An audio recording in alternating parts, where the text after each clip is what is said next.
As Miguel graciously mentioned, I'm Darrick Hamilton, and I'm grateful to be here. I'm grateful for the invitation. I'm grateful for the commitment in the room. And I'm grateful to partner with you all to achieve these commitments to bring about justice.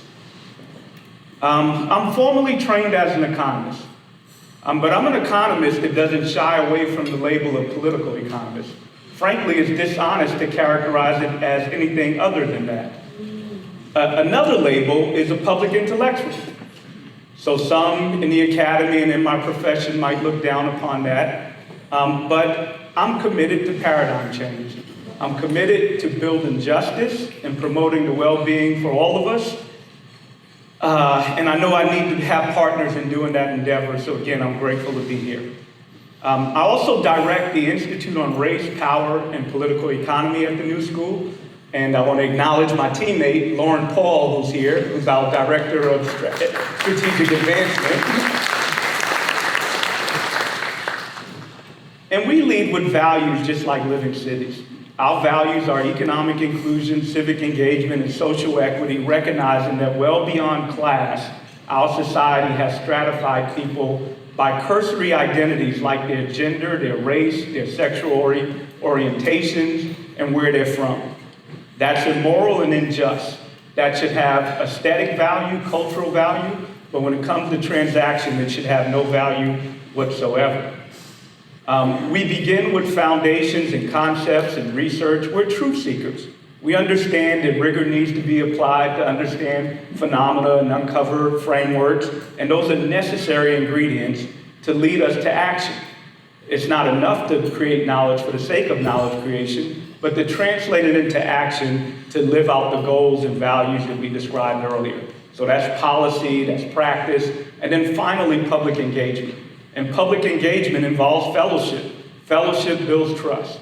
Public engagement means interacting with all of us, media, policymakers, artists, everyone in order to achieve this paradigm change. So I'm gonna my task is to present a human rights economy and say what that means as a pathway towards building justice. I'm gonna try to be provocative throughout, not for the sake of being clever, but to challenge our horizons to lead to a more truthful understanding of what it's going to take to achieve what we need to achieve. And then I'm going to end with what I think is a way forward. So in determining how we define structures and direct public resources with the purpose of promoting economic and industrial activity, one should first and foremost begin with a simple but fundamental question. What is the purpose of an economy? And then what is government's role, which is our agent, in order to achieve that purpose? I'm an economist, and in our economics class, we don't ask the why. We don't begin with that question. You'll learn about the what, the how, and to whom, but not the why. Without a North Star that details the purpose of an economy, we're limited in our ability to challenge our existing norms and reimagine something different. It's naive also to not recognize that essentially every policy, every structure in the US, it has been racialized. And the impact of that racialization is by no means limited to Black people. Ignorance of this past and existing racial hierarchy under a guise of some forward-looking race neutrality is basically what the sociologist Eduardo Bonilla Silva accurately describes in his book, Racism Without Racists, as colorblind racism. The structures of our political economy, they go well beyond class and individual bigotry. It's not simply ignorance.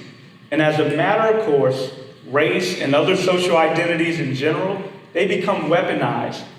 They are weaponized to strategically generate hierarchies and propel systems of both poverty, stratification, and persistent inequality. The empirical reality is race-based disparities, not only do they persist, they even widen with higher socioeconomic status. So education won't be enough. The empirical reality is vivid when it comes to things like the racial wealth gap, which has its genesis in slavery when Black people were literally the capital of a white slave-owning plantation class. Despite secular improvements over time and racial disparities in education and income, when it comes to wealth, the racial wealth gap has largely remained unchanged since we've been collecting data in a systematic way. The limited explanatory power in explaining that disparity by education, hence human capital, and the extent to which the racialized nature of the American political economy exists, it goes well beyond race. If we look at things like unemployment, the unemployment rate for blacks is typically twice that of white workers. That's almost a structural rigidity in our economy. And that's irrespective of age and education. And in terms of earning, black workers are paid less than their white counterparts, irrespective of their economic and social characteristics. Moreover, when we look at business cycles, racial disparities widen and widen more for those that have higher levels of education, further emphasizing the role of social identity hierarchy in establishing distribution. So in other words, in the throes of a recession, disparities get larger, and it gets larger for those that are in the domain of highly educated. Still, when we talk about poverty and inequality, both within the United States and across nations in an international context, we focus on choices, especially poor financial choices in decision-making, including the use of alternative financial service products on the part of the borrowers of these products. That framing is wrong. The directional emphasis is wrong. It's more likely that meager economic circumstance, not poor decision-making or some deficient knowledge, that constrains choice itself, and it leaves poor borrowers with little to no financial options but to attain and use predatory, abusive, and controlling financial services.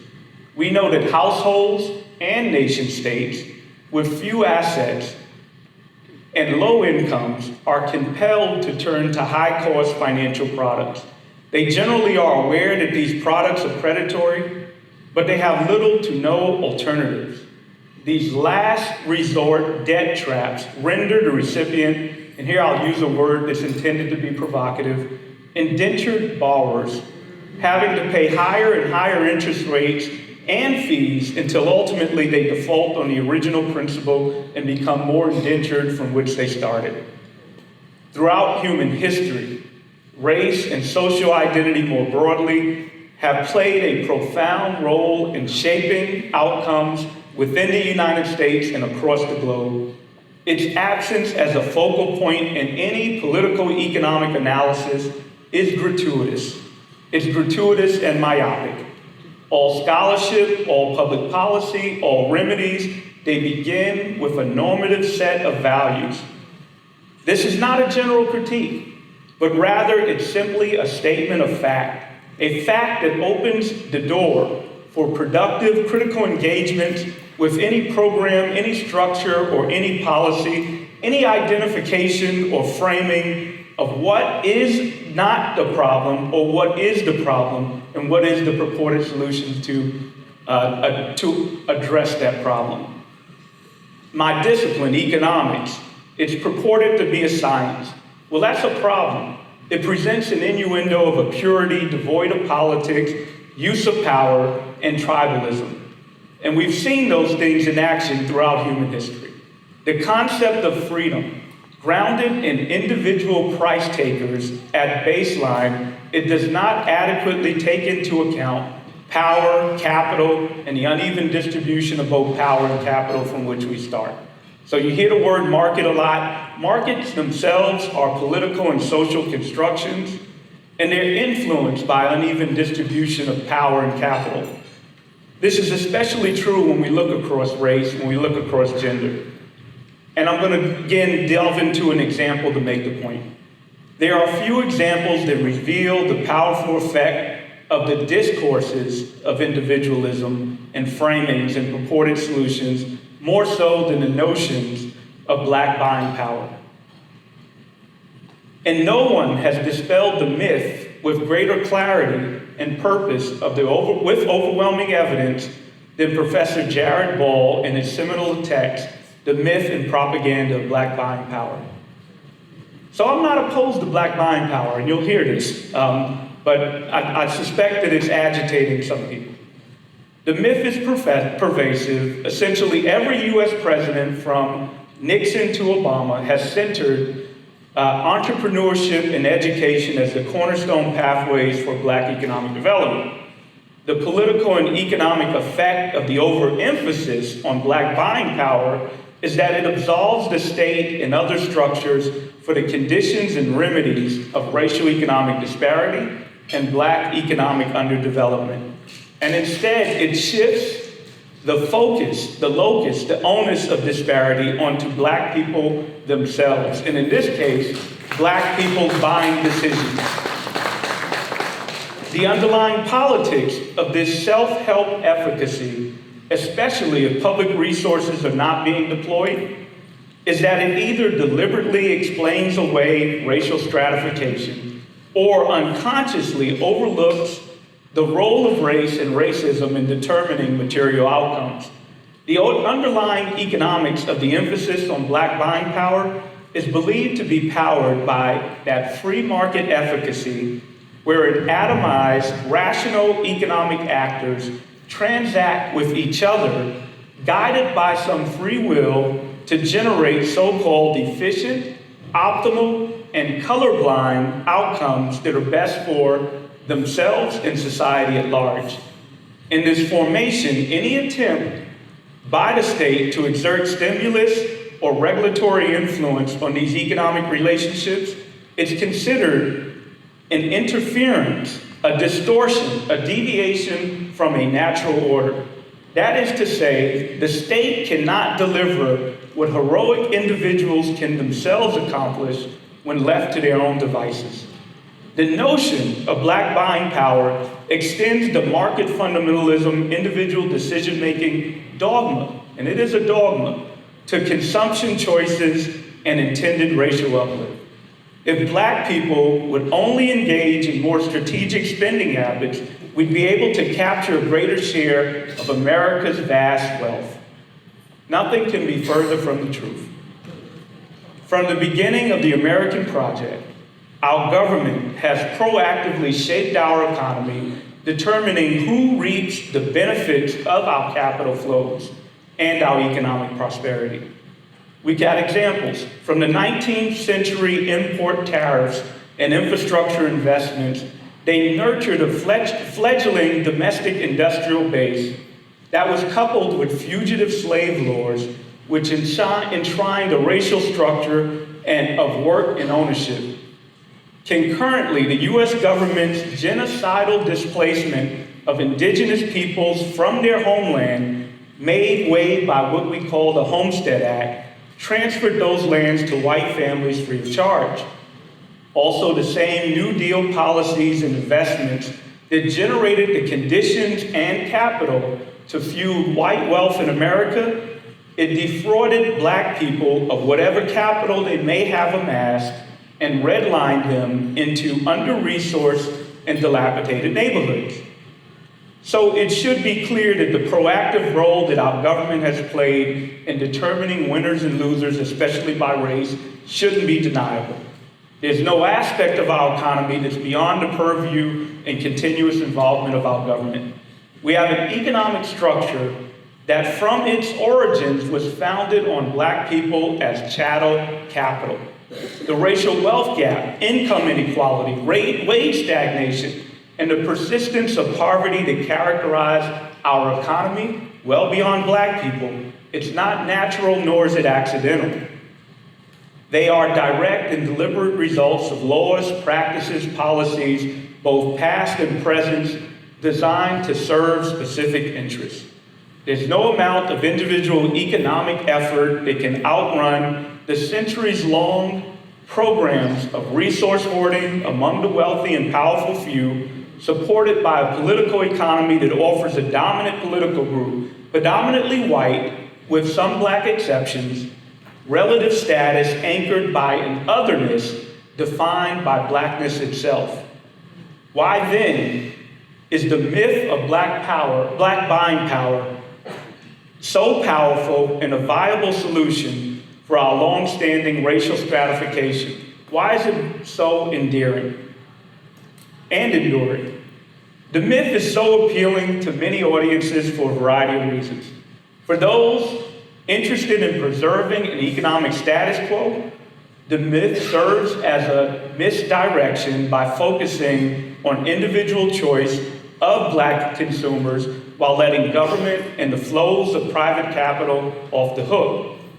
For Black people, as Professor Bell keenly observes, the mythic efficacy of Black buying power has found its way into every corner of ideology spectrum, from Black conservatives to Black nationalists to the Black left to everyone in between.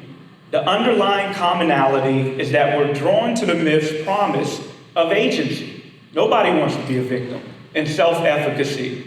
However, the inconvenient truth is that the efficacy of Black buying power is limited to selling advertisements in Black-owned and Black-targeted media outlet. Beyond that, the value of Black buying power, especially when inflicted as a general mandate to buy Black, it's largely aesthetic. But I don't want to minimize that aesthetic. Indeed, I'm personally drawn to it. I buy Black. Moreover, the feelings of affinity, consciousness, and solidarity, it may deliver substantial psychological and cultural benefit.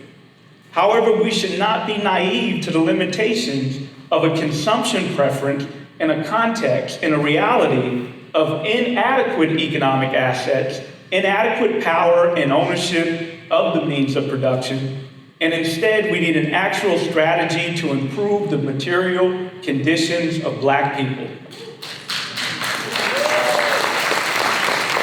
All is not lost, if not in collective buying power, where there's actual remedy and efficacy, it can be found in political power.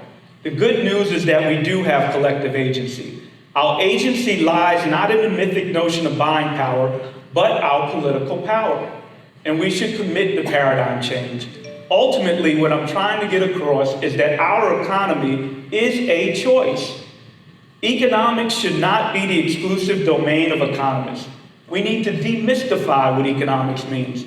We get to define value and we get to determine value. All markets, all economic relationships, they are political choices enforced by our government through discourse, through laws, and through policy.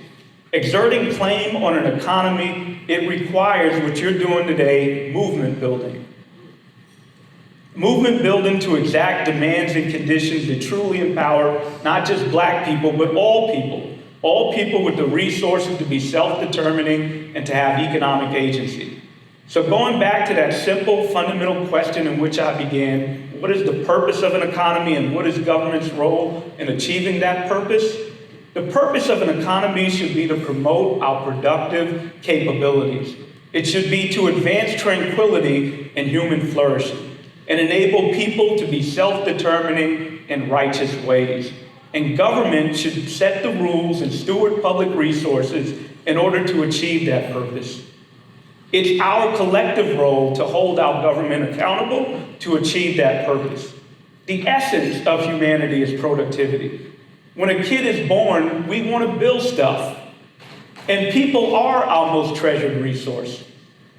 And it becomes an automatic stabilizer when we have programs in effect like this, when we deal with the next existential crisis of a pandemic, of climate change, or normal business cycle that takes place. Although not complete or perfect, what I'm talking about is not new nor is it radical. There's a blueprint. 75 years ago, an international coalition led by First Lady Eleanor Roosevelt, convened by the United Nations, issued a landmark universal Declaration of Human Rights. I'm proud that our institute is in partnership with the OHCHR of the UN, the Office of the High Commission on Human Rights, to build about human rights economies. Human rights were described to be universal and related to the maintenance of human dignity, and nation states had a responsibility to deliver those rights. The Declaration, the historical context is important. coming out of the atrocities of the Second World War and the economic destabilization that preceded that war, was meant to promote human flourishing and tranquility at a time when despair within and across nation states were ubiquitous. The Declaration identified 5 categories: civil rights, political rights, social rights, cultural rights, and economic rights. In isolation, a subset of those 5, they're inadequate. In fact, a co-optation of human rights exists when you exclude economic rights. Realized or not, civil and political aspects of human rights, they're well ingrained in our public psyche. However, economic rights are at least as important. The right to assembly, speech, choice, it's limited if you lack a basic job, inadequate income, shelter, food, or health care.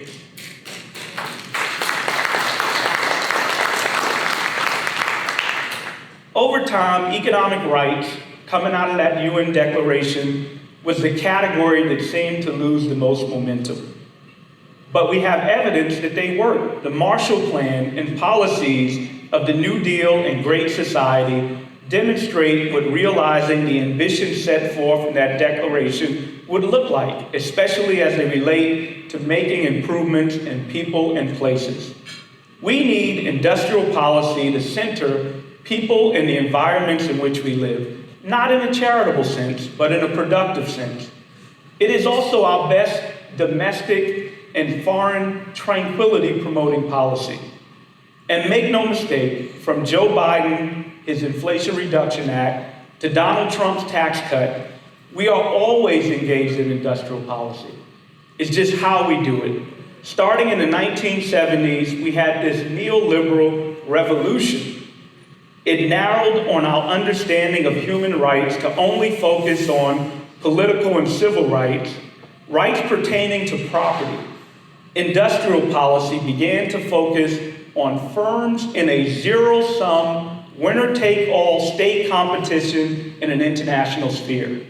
That type of industrial policy is antithetical to shared human flourishing, and it leaves us vulnerable to an economic context of fear, despair, and growing inequality. Basically, it leaves us vulnerable to fascism. The very situation by which the UN Declaration sought to address in the first place. So a 21st century iteration of this economic rights framework, it learns from the failures of exclusion from the past by emphasizing that this time we design, implement, and manage economic rights in an intentionally inclusive way so that all social identities, races, genders, ethnicities, and all nation states, not excluding the global south, particularly those that have been the most marginalized, need to be included. The rhetorical elegance and illusion when we use words like freedom, like choice, and a specific notion of rights, not the economic rights of people, but the economic rights of property.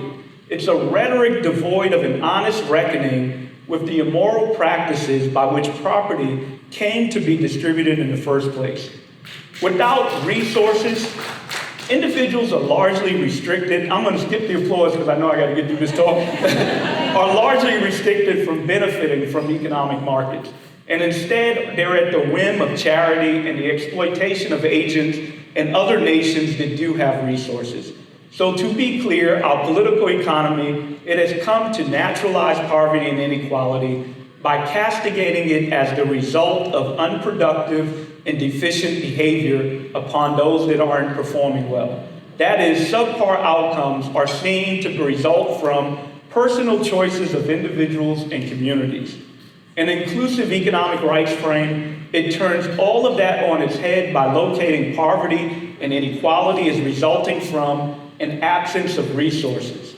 Poverty and inequality are the result of policy choices that deny people the resources they need to live meaningful lives. There is a baseline set of enabling goods and services that are critical for individual agency and self-determination. Without these goods and services, we're limited in our capacity to reap economic returns for our efforts and ingenuity, and again, are left to the whims of charity or the vulnerabilities of exploitation. Public intervention is needed to guarantee inclusive economic rights to counterbalance accrued economic and racialized private power, which in isolation by themselves, they are incapable to redress our current situations. So what we do now is critical. I can go through a litany of policies. The policies really aren't that hard in my mind. The politics are the hard part. For the policies, you start with the solution you want to achieve. If people are unbanked, public banking. If people are poor, guaranteed income. If people need capital, baby bonds.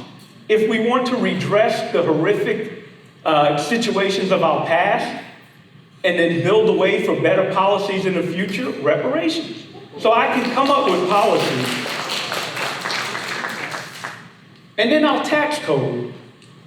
Far more than revenue collection and privileging existing wealth, we can use the most powerful fiscal tool we have, the tax code, to build wealth, to guarantee income, and promote economic security for all families. The refundable child tax credit, well, that could be a good start, but we can do better than cutting poverty in half. No one should live in poverty. It is cruel, it is immoral, and it is a blight on our society.